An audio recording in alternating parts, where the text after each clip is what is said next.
Good evening, everybody. This is James from Dividend Stock Talk. Today is Monday, September 11th, and it's 10:30 p.m. Wow, I'm doing this early for once. Early. Subjectively speaking, it depends on how you look at it. Dividend Stock Talk, what we do, we invest in dividend stocks, specifically dividend stocks that have increased dividend payments to their investors for a minimum of 10 years. Now, we'd like to go for a little bit further out, like 10, 25, even the Dividend Kings. The Dividend Kings, a minimum of 50 years, increasing their dividend payments every single year to the stockholders. That means every year you get more money, more money, more money, more money. I like more money. Those are the Dividend Kings.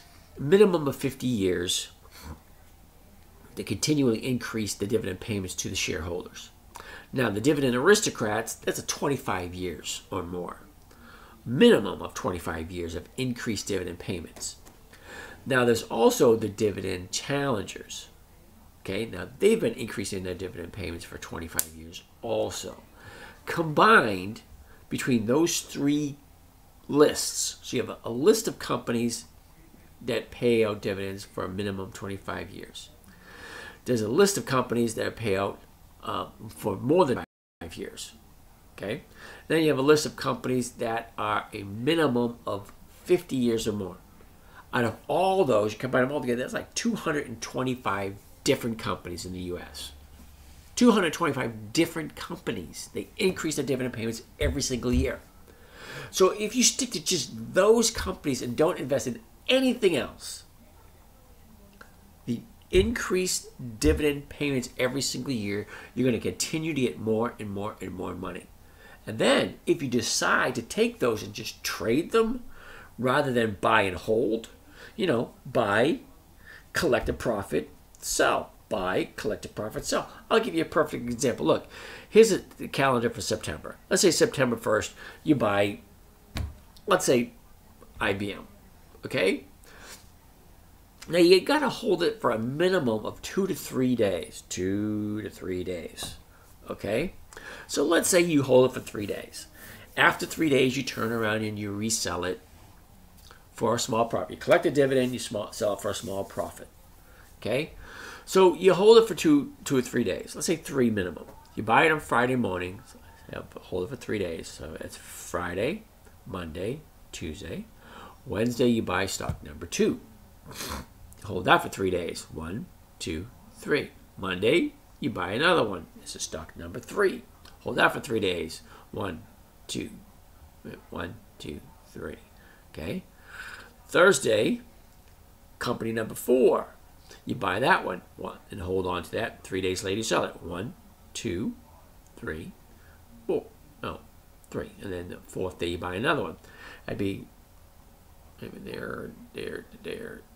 Okay. 1, 2, 3. Then this one, you buy another one. This is company number 5. 1, 2, 3. Company number 6. 1, 2, 3. Company number 7. Sorry, that's 7 different companies. Now, this is all hypothetical. Okay, this is not guaranteed. You're not going to buy it and turn around and sell it in 2 or 3 days and make a profit off of every single one. Is it going to happen most of the time? Yeah, it's going to happen most of the time if you get the right stocks. Certain stocks are going to move and do certain things at certain times based on historical performance. What does that mean? That means, I'll give you a perfect example, and most of you probably already know this. You take Apple, okay? Every single year, Apple comes out with a new product. Every year. Why? I don't know. They just do. Okay, every year they come out with a new product. And what happens to the stock price? Every single year, right at the same time that they introduce a new iPhone 4, iPhone 5, iPhone 6, iPhone 7. Okay, this year they'll probably come out with iPhone 8. And it's just another month or so away because they do it at the beginning of the 4th quarter. Every single year. Before the iPhones, they had the iPad. The iPads, didn't they? Or was it the iPods? iPads. I don't know. Before that, they were the computers. The Macs. the Mac 2, or whatever. They go to the computers, to the iPods, to the iPads, to the phones. Who knows what they're going to come up with next? But every single year for like 12 years or so, maybe even more than that, they've introduced a new product in the beginning of the fourth quarter. Every year, the stock moves up. Okay, are they going to do it again this year? Yeah, they're going to introduce a new product again this year. Is the stock going to go up? Probably. Okay, Disney pays out a dividend once a year. Okay, before the EX date, that's the last day of the stock trade before the dividends paid out. They only pay the dividend once, and a lot of companies pay just once a year. Okay, do they all do the exact same? No, they don't. But Disney does. Just before the EX date, every single year for 14 years in a row, the stock has gone up going into the EX date. Just knowing that alone, you set your calendar up. Okay, hey, November 4th is here. I'm buying Disney because in 3 days it's going to go up. Okay, great. You mark that on your calendar. There's 3,500 companies that are paying a positive dividend this year alone. They're giving money back to the investors. Now, certain companies do this every single year. Now, if you had a company like IBM, Johnson & Johnson, Merck, TD Ameritrade, Bank of America, Ford, you pick any one of those dividend stock companies that pay out quarterly. That's every 90 days. Okay.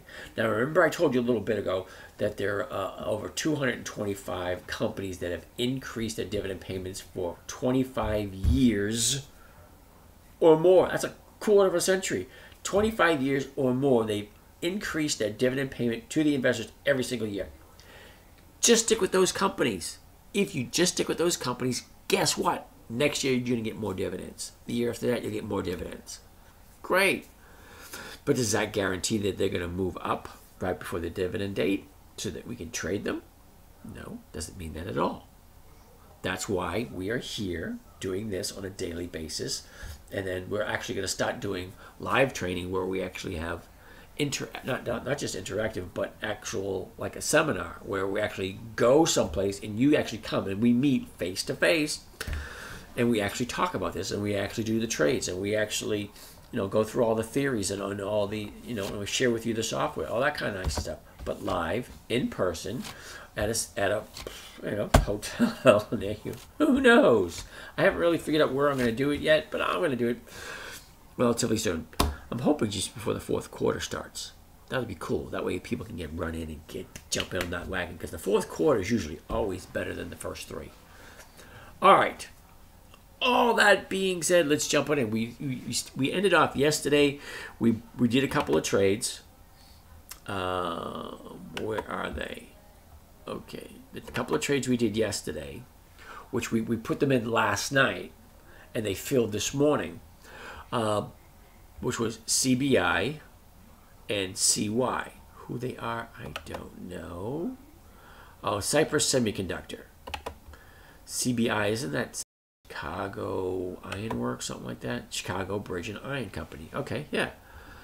Okay, so we bought those two companies. And we had 2 canceled orders. All right, I had 2 filled orders and 2 canceled orders. What were those? MDLZ and Goldman Sachs got canceled. I wonder why that is. Well, let's take a look at them and find out what happened to them. MDLZ. All right, MDLZ started out the year at 42, trade sideways for quite a bit, between 41 and 44 for about 4 months. Then she jumps up between 43 and 45 and trades 6 or 7 months there, drops back down to the 43 area, trades for another 2 months, and then she dropped back down to where she is today at 41.11. And what were we trying to do with MDMZ? The 40 and a half. Okay, so she's at 411. So let's see if we can do it again.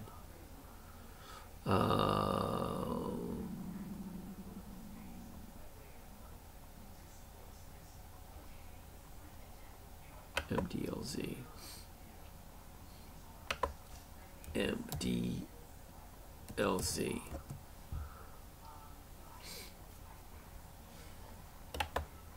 All right, MDLZ we couldn't do. Let's do the vertical.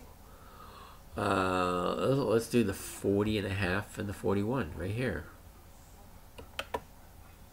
37. I like that. Okay, so let's go for the 50. And now what we're doing. All right, let me explain to you what we're doing first of all. Let's go back and take a look at all of this. Now, we took a look at this yesterday, and we went through all the exercises, and we actually decided this one was one that we wanted to get into.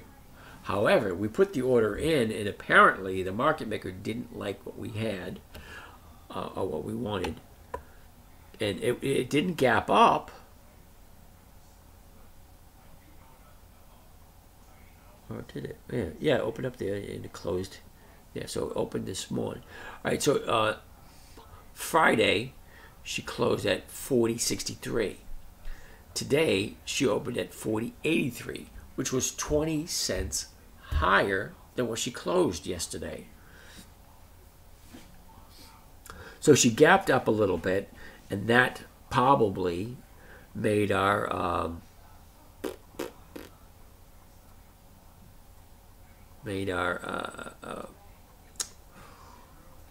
our limit order obsolete. They probably didn't want to fill it.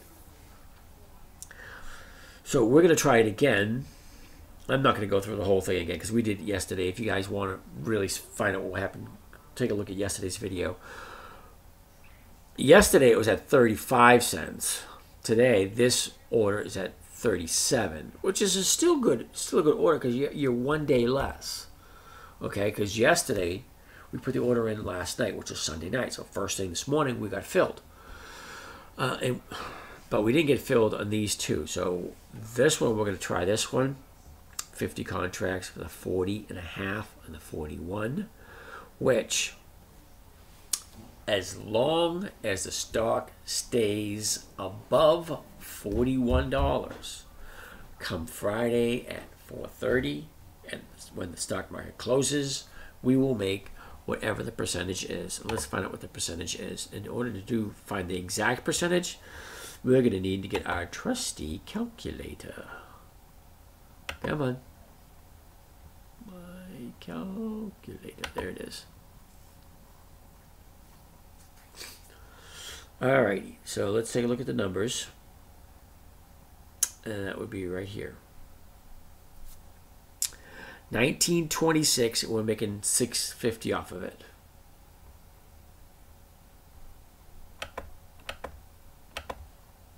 $6.50, and it's going to cost us $1,900.26 to make $650 for a grand total of 33.7%. Okay, so 4 day. This is going to be a 4-day trade. Okay, so if you put the order in tonight, it should fill at 9:31 tomorrow morning. Now, hopefully, the market maker will give you the 37 cents or better. 34, 36, 35, 34, whatever is lower than 37, that would be great. Okay, and that would give us 33% return for the 4 days. So now we're going to try that one. We're going to hit send and send that one off again. Now, I'm not going through the whole equation because that one didn't fill. GS Goldman Sachs. Now, the reason why we did Goldman Sachs was not because Goldman Sachs has another dividend coming up. We did it to offset the loss that we... All right, well, I'll pull it up and I'll show you. Here's our account statements. Here's our profit and loss year to date. These are all the ones we lost money on. And what we wanted to do was see if we can offset the profit and losses for Chicago Bridge and Iron Works and Goldman Sachs. Now, CBI, we lost almost $4,000. Goldman Sachs, we lost $3,900, which is almost $4,000 also. So what we're going to do now is we're going to try to do another trade on Goldman Sachs.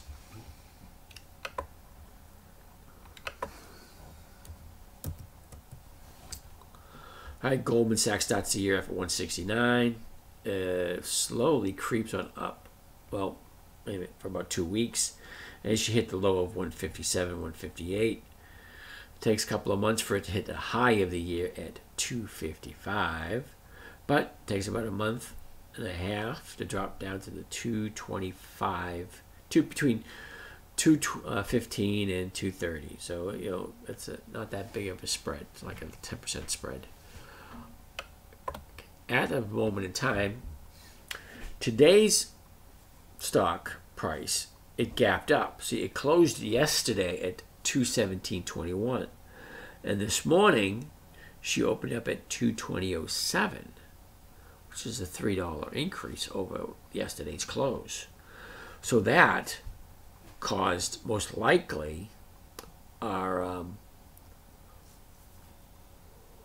I was kind of hoping to get away from the yawning. Oh, wow. I'm going to see if I can do this in the morning or in the afternoon rather than the evening and see if I get away from that yawn. Okay, back to what I was saying. She closed yesterday, or Friday, at 217.21. And today, she opened up at 220, which was $3 higher than she closed on Friday. So by it gapping up, I'm hoping you all understand what gap up means. It's opening higher than it closed yesterday. So it gapped up $3. Okay. Wow. So we would need to get in there, and the market maker most likely ignored it because it's worth more than it was when it was trying to sell it. Okay, so let's open up Goldman Sachs. Goldman Sachs jumped $3.85 today. Nice. Okay, she's at 221.06. This is the best we're going to get right here. The 217.5 and 220, because we're $1.06 into the money, and they're going to want to charge us $1.71 for that privilege.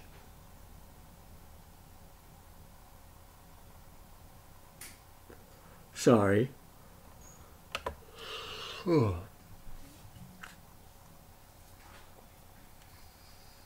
Yeah, the 217.5 and the 220. So as long as the stock stays above 220, you're going to make your profit. Now let's see how much that profit is.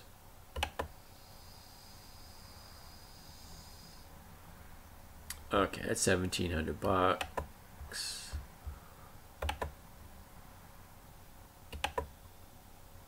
Well, let's see.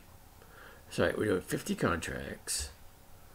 217, 220. The things are heading down, so it doesn't really matter which way it goes. Wow.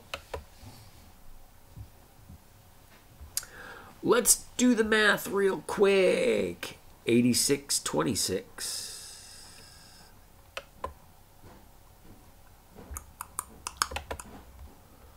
Okay, where are we? Right here. 39.50. 39.50 divide 39. Oh, 86.26.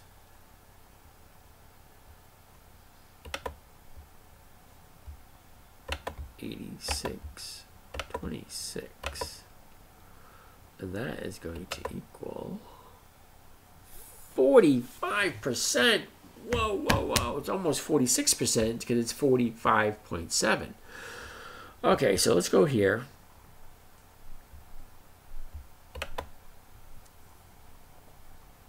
So this would be make 45% as long as the stock stays above 220.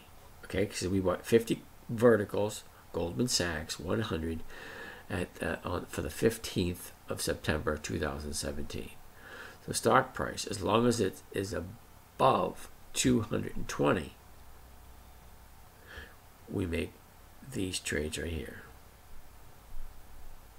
You click save or start or consume, I don't know, some kind of number or some kind of phrase, whatever. The maximum profit we can make off of this one is $3,950. What is it costing us? It's costing us $8,626. So, hypothetically speaking, if the stock stays above 220 come Friday, we can put a big dent in that loss that we took on this one. Okay, so that's on its way.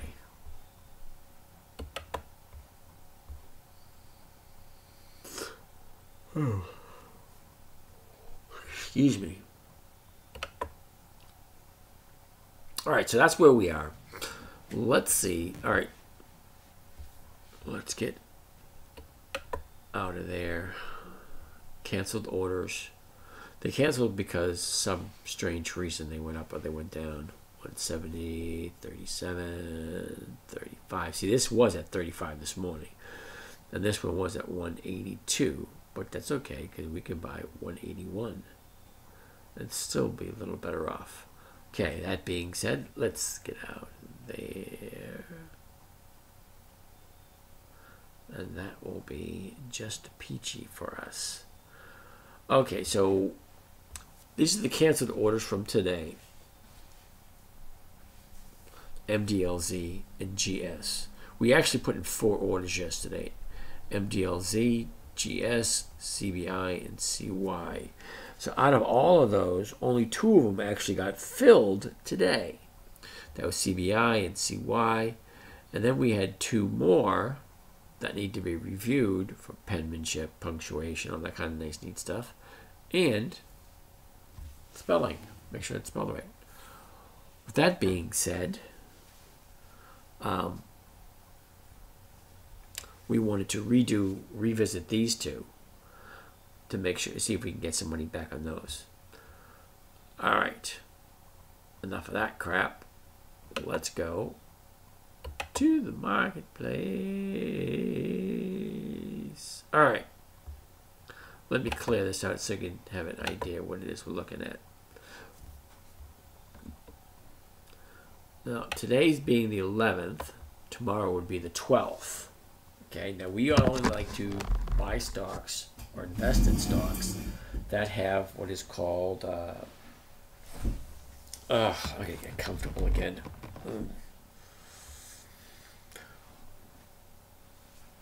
That have a good chance of us making money and doing what we wanted to do.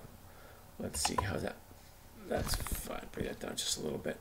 Need to get comfortable. These chairs aren't very comfy. All right, let's get out of there. Okay, so we're looking at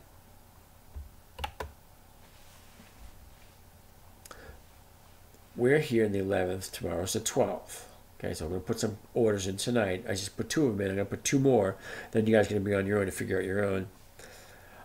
It is the 3rd Friday of the month. So that means every stock that has an option is expiring this week. Other than that, we would only be looking at companies. Click on this little control thingy right there. I'm going to go to, this is the filter on what to put in there.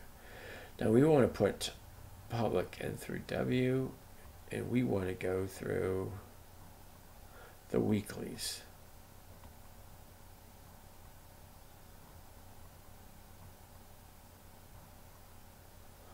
What did I just miss? Oh, okay, put the weeklies in there.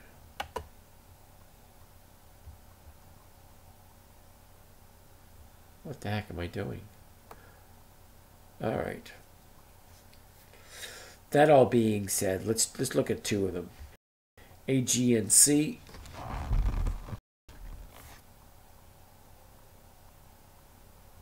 Reconnection.